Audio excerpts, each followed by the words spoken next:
Precept, bring it out. Wisdom of Solomon 6:17-18. Bring it out. For the very true beginning of her is the desire of discipline. And the care of discipline is love. And love is the keeping of her laws.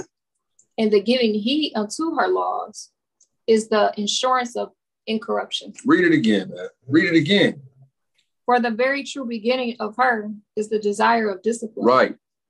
When you come into this thing, Judah, and when you stand to this thing, you got to fall in love with correction. The first desire of wisdom is the desire of discipline, to be corrected. And you want to be around people that don't always tell you sweet things. Your desire is to be around like-minded people who want the truth, man. You want to just be around people that's telling you sweet things, never get on you. You need to be disciplined. You know, hey, we gotta be honest with ourselves. Without the law and correction of the Most High, we're wicked. If a man left up to himself, he's wicked.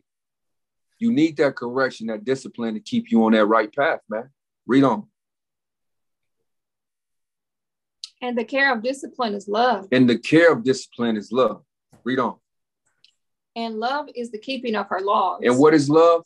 The keeping of her laws. No, it's this feeling that I got in my heart. The keeping of her laws. No, it's a shaking in my bones. The keeping of her laws. Love is the keeping of the laws, man. Read on. And the giving heed unto her laws. And listening to her laws. Read on. Is the assurance of incorruption. Right. So when you don't listen to the laws, it's a sure thing that you're going to be corrupted. You can't get around it. And that's simple. Give me Sirach 7:25. Don't use the laptop. Sirach 7:29-25. Give me 7. Yeah. Read that. Marry thy daughter, and so shalt thou have performed a weighty matter. Right. So we're talking about marriage 101. Improving a friend. The Most High said, hey, marrying your daughter is one of the most difficult things a man could do. You know, because he don't want to give his daughter over to a wicked man. He don't want his daughter to be hurt. He don't want his daughter to be up at night crying. He want to make sure his daughter got everything that she needs, that he can give her to a man that's going to love her more than he loved her. And I will never let anything happen to y'all. So if there's a man that loved my daughter more than I love her, I know she's in good hands. But that's hard to find. Read it again. Marry thy daughter, and so shalt thou have performed a weighty matter. Hey, that's a tough task. Give me Sirach 34:9.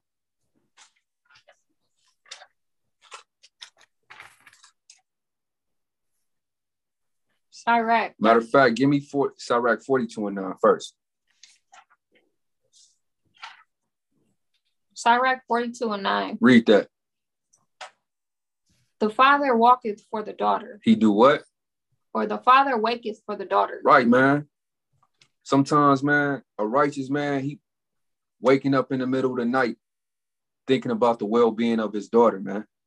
Losing sleep, thinking about his kids, his children. Read on. When no man knoweth. Right? He could be laying next to his wife, sitting there heavy burden in his heart about his children, waking up for his daughter, thinking about her. Remembering the time that he held her in his arms for the first time. That feeling that he had when they delivered you, Jasper, Trinity Grace. You know, that first time I seen Jasper, man, I felt like I could jump over a mountain, man. I felt like I could run through a brick wall. I knew that at that very moment that I looked at her, that, look, man, it was going to be nothing that I was not going to do for her, that I was going to provide for her. I was going to make sure that nobody ever hurted her. You see? And this is the love that a man has for his daughter. You too, Trinity. When I first looked at you, that smile, Trinity always had the biggest smile. She had smiled from ear to ear, man. In a hair full of hair. In a hair full of hair. For real. But read it from the top. The father waketh for the daughter. Right, man. When no man knoweth. Mm-hmm. And the care of her taketh away sleep. And the care of her taketh away sleep, man. You know, is my daughter okay? Is she crying? Man, I heard sometimes parents say that they heard their child crying and their child wasn't even there. And then their child called and tell them that they was crying. They parents heard them crying and wasn't even there. Read on. When she is young, lest she pass away the flower of her age. Right. He don't want her to get too old and not find the right man. And marrying your daughter is a weighty matter. So do you just give her to a wicked man? No. Read on. Lest she should be hated, Salakia. Lest she pass away the flower of her age, in being married, lest she be hated. Right. Can't have children. Wait so long to get married that she can't have children. Read on. In her virginity, lest she should be defiled and gotten with child in her father's house. Right. So these are the weightier things that a father think about. Man, gotta find a husband for her before she is over the flower of her age. She can't have children. The best days of her life have gone by. And at the same time, hey, we don't want her to come home with a child at 16. You see what I'm saying? Now, not a mother. The grandmother is raising the grandchild. And there's no man there. She's crying. You see, these are the type of things that a father think about. These are the type of things that a man lose sleep over, man. This is a weightier matter. Why? Because you can't find righteous men. There's a bunch of wicked boys in this thing, man. A bunch of boys that never had a wife, and the first thing that they say, I want 3 wives. You've never had one wife. How do you know you want 3 wives? First, get one wife. It's one thing to say, okay, well, I may not be against polygamy. You see, I may not be against having multiple wives, but it's another thing to say I want 3 wives. That's lust. That's lust. You already unsatisfied with one. That's lust. First, get thee one wife and learn how to take care of one wife before you think you can get thee 3 wives. And you can't take care of none of them. All of them arguing and bickering, crying all night because you wanted 3 wives. You just had to have that lucky number. Right? So this is a weightier matter. Give me, was it more on that? Yeah. Give me the rest of that. Lest she should be defiled and gotten a child in her father's house. Right. She come home with a child and she don't know who the daddy is. Read on. And having a husband, lest she should misbehave herself. And when she is married, lest she should be barren. Right. So this is a weightier matter. Give me Sirach 34:9. Let me show you something about marriage and advice. Give me that, Grace. Sirach 34:9. Sirach 34:9. Read that. A man that hath traveled knoweth many things, and he that hath much experience will declare wisdom. Read it again. A man that hath traveled knoweth many things. So you got man in this thing thinking about, hey, if I travel here and there, I'm going to pick up knowledge. And that's not even what that means, man. But the Most High, he have to open up the eyes and you have to get the understanding. Right? You may meet a man, hey, this man, he can fix the car. Then he can go in the house and cook a 5-star meal. Hey, this man can fly a plane. He can box. He can train dogs. He can train eagles. And he's only been in the 4-block radius. They call this type of man, they ask, hey, how do you know all this stuff? And he'll tell you, I've been around. But he never even left the city. He just know different things. You may meet a woman and they say, hey, man, she got miles on her. That's what this scripture is saying. It's a man of experience. He just experienced. Read it again. A man that hath traveled. Yeah, he been around. What?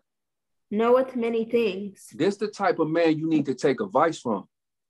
Not boys. You got too many people taking advice from kids. You're 19, you barely got a beard, but yet you giving marriage advice. And you got thousands of people paying attention to you. Silly people. Take advice from somebody that's been there and done that can teach you some things. This the type of advice that you need to get when considering marriage. Don't take advice from somebody that's just been married 6 months and they breaking it down. You don't know nothing about marriage. You don't know nothing about what it really is. You don't know nothing about, and they teaching you marriage is sex. And they preparing you for destruction. They preparing you for destruction.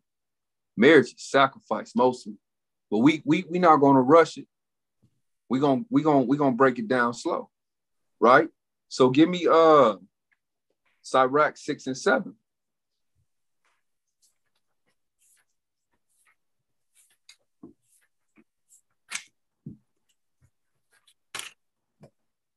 I got it. Read up. It's the book of Sirach, chapter 6 and verse 7. If thou wouldest get a friend, prove him first, and be not hasty to credit him. Right, read it again. If thou wouldest get a friend, prove him first. Do what?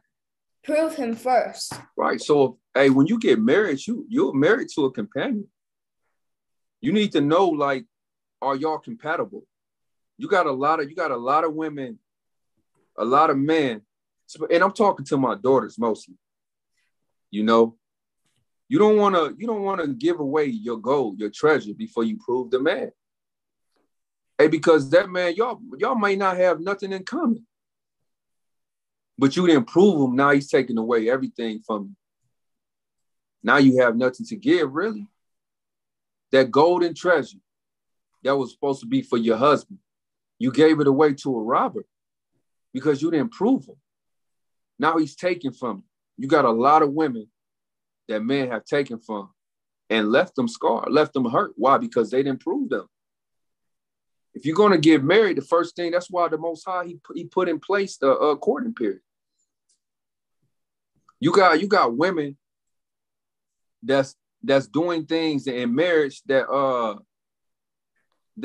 they should only do when you're married. Don't do things that married people do while you're courting. And then when you're done courting, that man walks away and tell you, well, you know, you're not the one. Now you gave away the special jewels, you know, the special gift. But watch this. The Most High said, prove a friend. Let me show you something about proving people. I got it. Hold on real quick. Where? Here? Send it to the Gmail, right? Where you send it? Yeah. Okay, calm. Can y'all see my screen? Oh, no. All right, hold on. Hold on, I know. Okay, I'm finna share my screen real quick. Okay, real quick.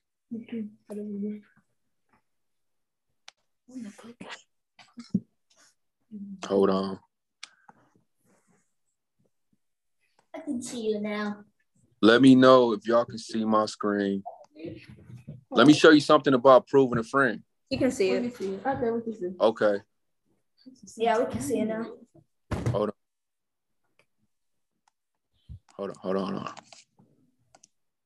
Hey, Kaka. Oh, there go my Tinker Pie. Did you have fun, huh? Let me see what's going on. Hey, Bookie. Why are you have checking him? fun? Girl, you got to check your babies. You got to check. You got to be checking and stuff, girl. You can't be letting them go over people's houses and stuff. And you That's just got to his be checking, girl. I don't care nothing about no family. Family is the ones that you can't even trust, honey, baby. You can't be trusting them. I know you probably don't even know this situation, but I'm just gonna tell you because I'm trying to break generational curse and I don't want nothing to happen to my grandbaby because I had to kill a nigga, okay? But I know y'all be thinking I be overboard when I be acting all. I think you're doing too much. I'm not doing too much, honey.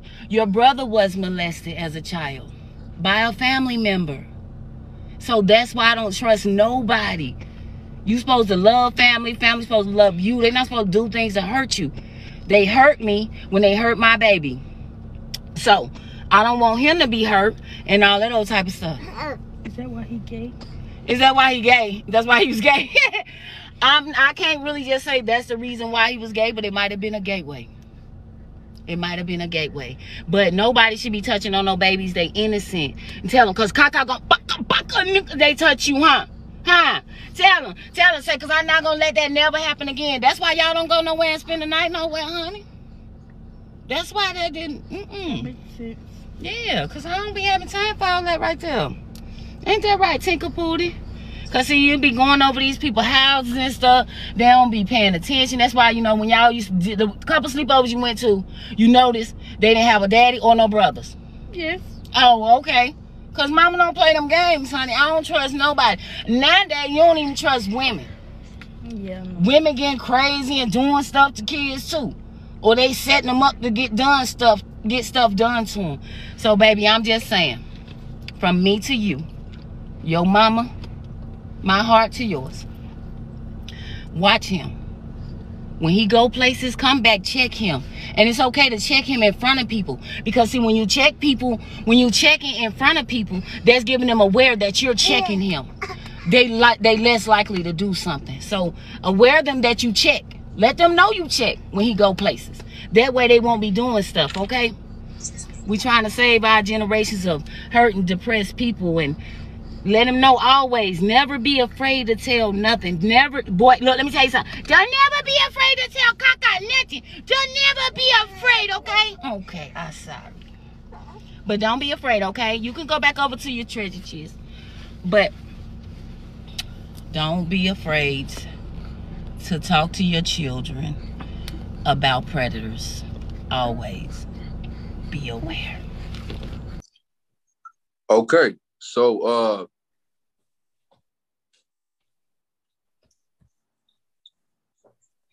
did y'all hear that? Yeah. Yeah. Now, The camera's off. can y'all see? Yeah. Yeah. You just turned off your camera.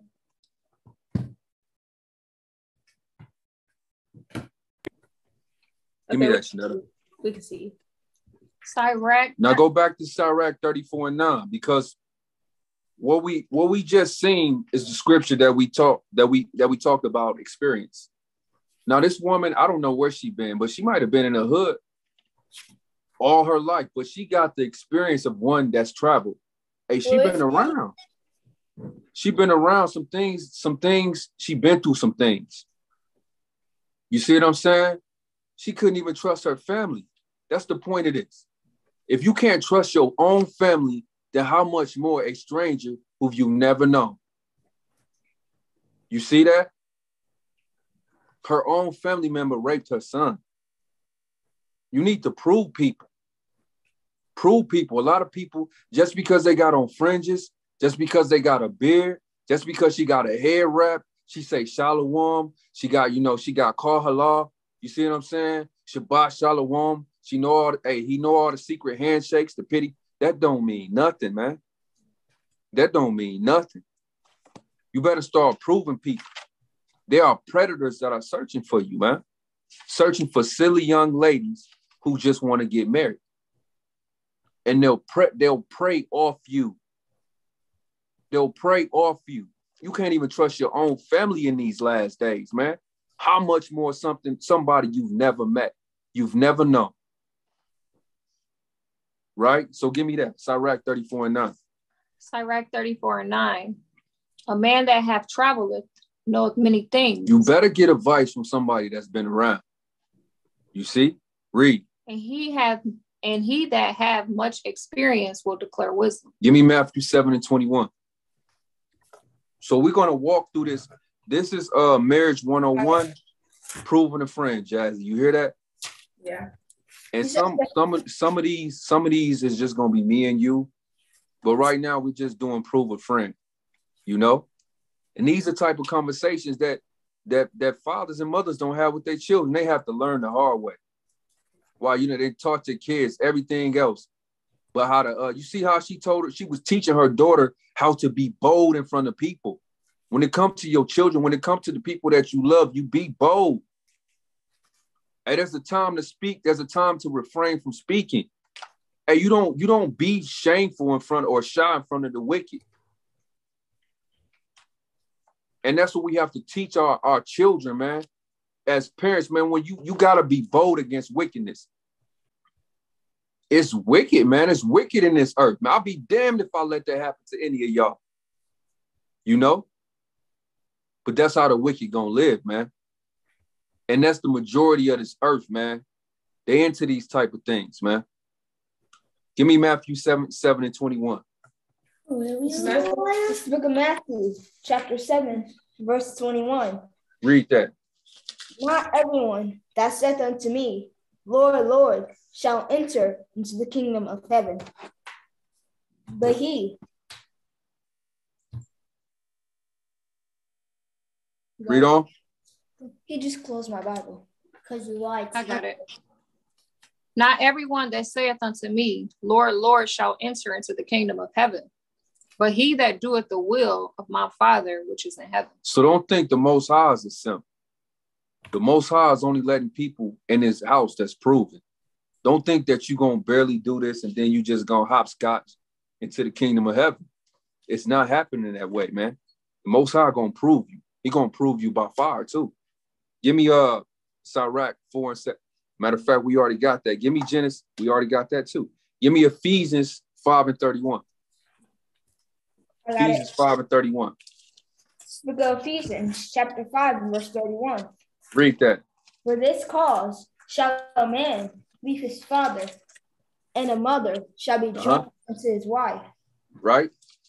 And they shall be one flesh. Right. So marriage, man, improving a friend. That's not an easy thing, Jazz. You hear me? Yeah. This thing is a great thing. Marriage is beautiful, man. It's probably one of it's probably next to childbirth. Marriage, man. I would put, being born again as the top, marriage and childbirth. That's probably the three most things on the earth, man. And then I would put number 4, the unity of brethren. Give me that. Give me that Sirach 25:1. And hold what you got, Judah. I got it. Sirach 25:1. Read that. Okay. Sirach chapter 25, verse 1. Read that. Things I was beautified and stood up beautiful, both before God and men. Hold on, take your time, son.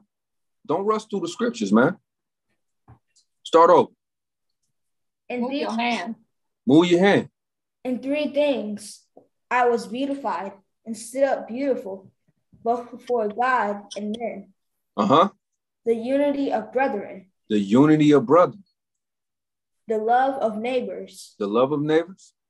A man and a wife that agree together. That's a beautiful thing, man. That's a beautiful thing, man. Now read the rest of what you had in Ephesians. Read it from the top. Okay. Ephesians 5:31.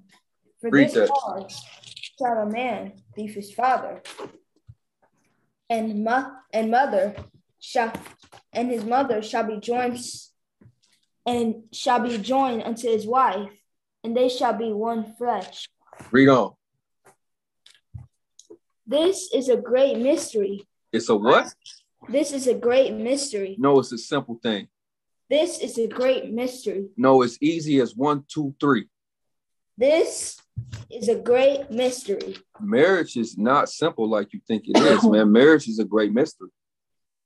Marriage, man, marriage is not what most people think, man. Marriage is something that you have to constantly figure out. Marriage ain't something that you have in the bag. Oh, I just got it in the bag. No, man, people grow, people change.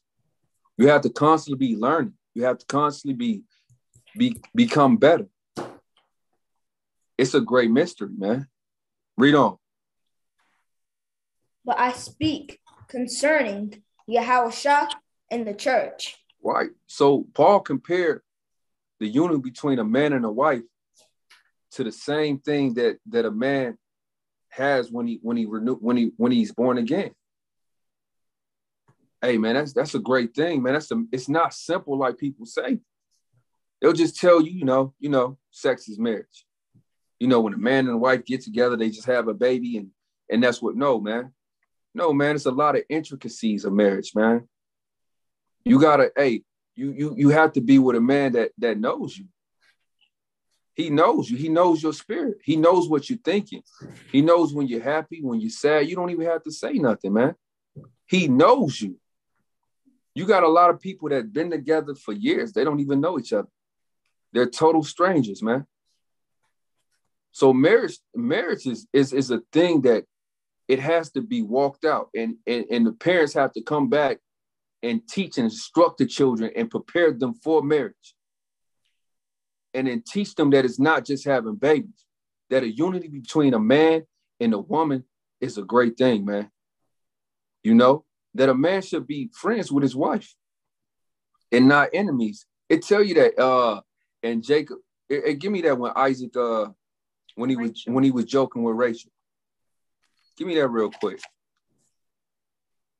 But give me Genesis 2:20. Yeah, marriage is a weightier matter.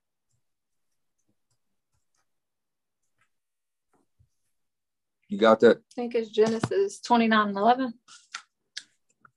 I already got it. Is it 2:20? Give me Genesis 2:20. 2:20.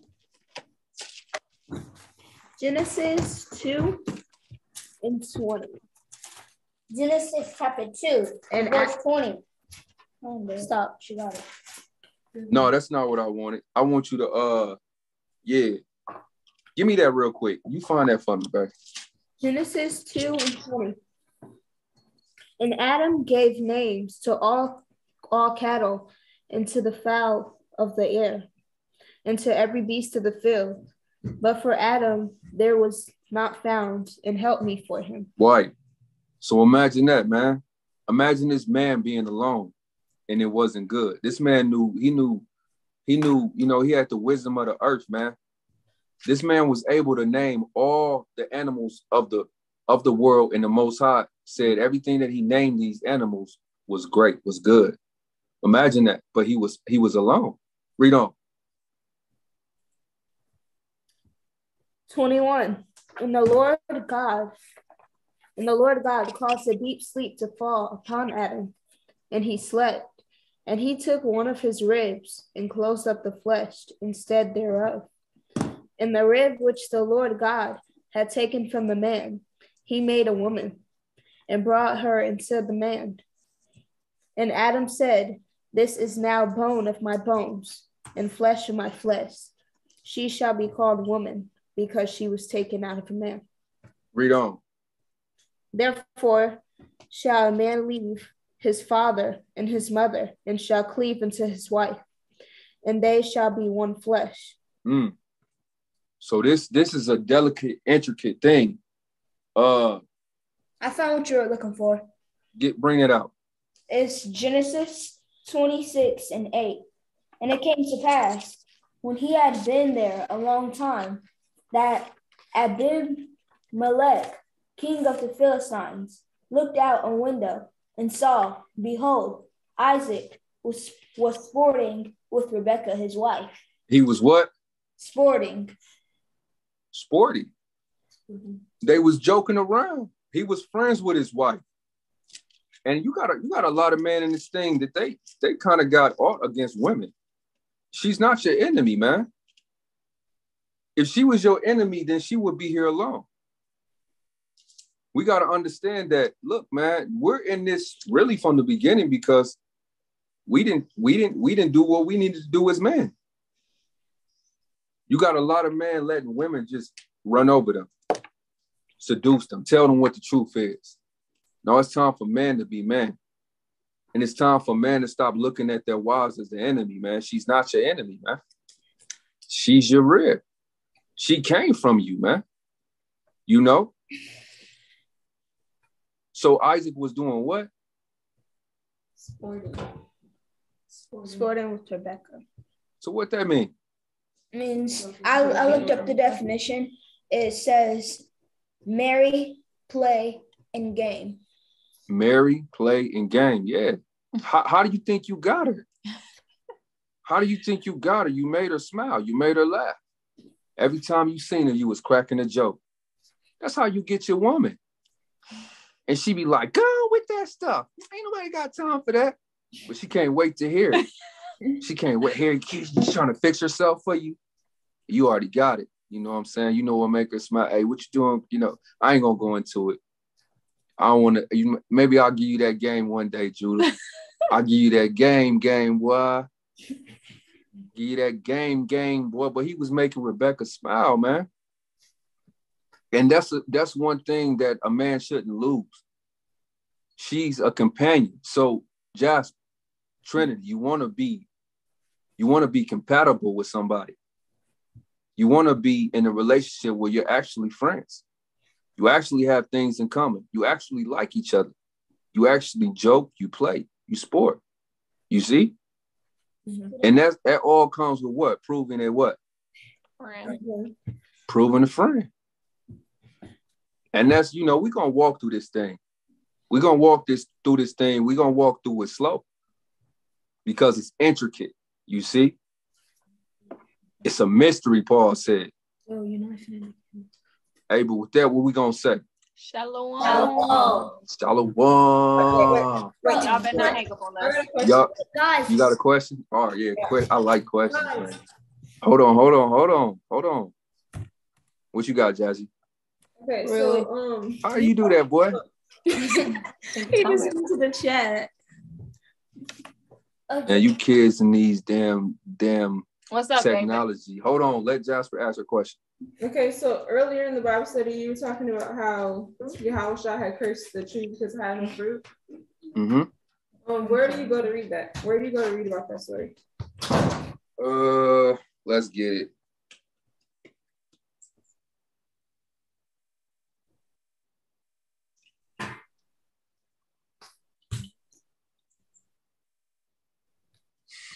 Go to Mark 11,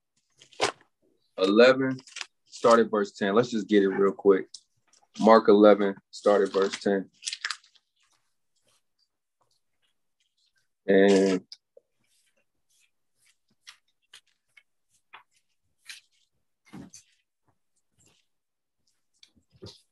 now you give me Matthew 7 and 13. Give me that, Jasper. Okay. Mark 11 and 10. Okay, Mark 11 and 10. Okay. Blessed be the kingdom of our father David, that cometh in the name of the Lord. Hosanna in the highest. And Yahushua entered into Jerusalem and into the temple. And when he had looked round about upon all things, and now the eventide was come, he went out unto Bethany with the 12. Mm-hmm. And on the morrow, when they were come from Bethany, he was hungry. He was what? He was hungry. Right. So like we said at the beginning, you need to feed your people, man. If the Most High said, if you love me, feed my sheep. So, if you love your people and you see them out here starving, and you should be in this Bible, you should have something to feed them, to feed their spirit. And Yahushua was hungry. And what'd he do?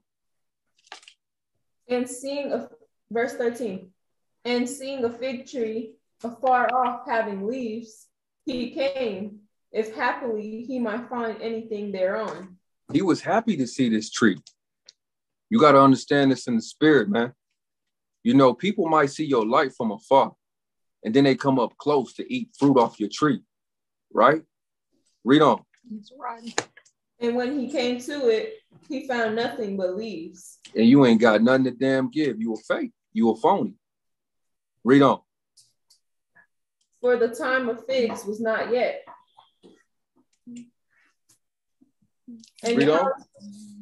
And Yahushua answered and said unto it, no man eat fruit of thee hereafter forever. And his disciples heard it. He cursed that tree. You see what I'm saying? The Most High said, Yahushua said, feed my sheep, man. So when the Most High send people to you, you better have fruit on your trees, man, to give these people. He'll curse you. You see? Give me that, Shanetta. What I call? Matthew 7:13. Matthew 7:13. Y'all get that? Matthew 7:13.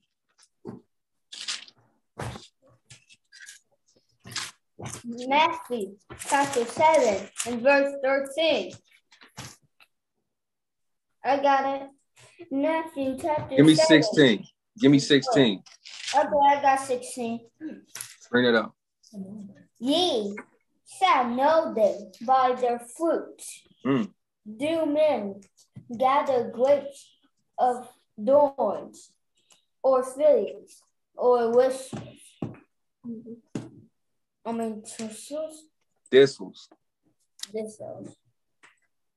Read on. Chapter 17. Even so, every good fruit bringeth forth good fruit. But every good tree bringeth forth good fruit. But a corrupt tree can bring, neither can a corrupt tree bring forth good fruit. Read it, Jasper. Read 16. All right. You shall know them by their fruits. Good job, David. Read it again. Ye shall know them by their fruits. Mm-hmm. Do men gather grapes of thorns, or figs, or thistles? Even so, every good tree bringeth forth good fruit, but a corrupt tree bringeth forth evil fruit. Why? So, Yahushua used that tree as a similitude of what we should be doing. And when people come to you, you should have righteous fruit to give them. What is that? That's the law, statutes, and commandments. They should come to your tree and receive life, man. They should receive of the tree of basically immortality. It tell you wisdom is the fruit of immortality, right? Mm-hmm. That's what you should be teaching your people, wisdom. We know that wisdom is the law, statutes, and commandments. So when people come to you, that's what you should offer them every time. You should offer them law, statutes, commandments. And you should be able to serve it up 1,000 different ways. You should be able to stir fry it, boil it, bake it, stew it. You see? You should be able to you should break down these commandments 1,000 different ways and serve it to your people. And give it to them on the platter, man. It tell you that in let thy words be seasoned with salt. You see? So it just can't be bland. You wanna, like, people that cook bland food, they really don't like cooking. And you got some people that will teach these commandments and they'll just try to cram it down your damn throat because they really don't like doing it. But when you love these commandments, you're gonna cook it right and it's gonna be fire. You see? But that was why he came to that tree. And that's why we should be trees of righteousness. And that's why we should always be prepared to feed the sheep. See? Mm-hmm. With that, we're gonna say Shalom. I have a question. Y'all better give me a hearty Shalom. Shalom. What up? I can't hear you. Shalom. Shalom. What's up, David? And I had a question. What you got, man? What country are you guys in? Man, we in. Be quiet, man. Florida. Be quiet. You just. Never mind, man. We gonna call y'all. All right. Okay. Yeah. All right. Shalom. Shalom.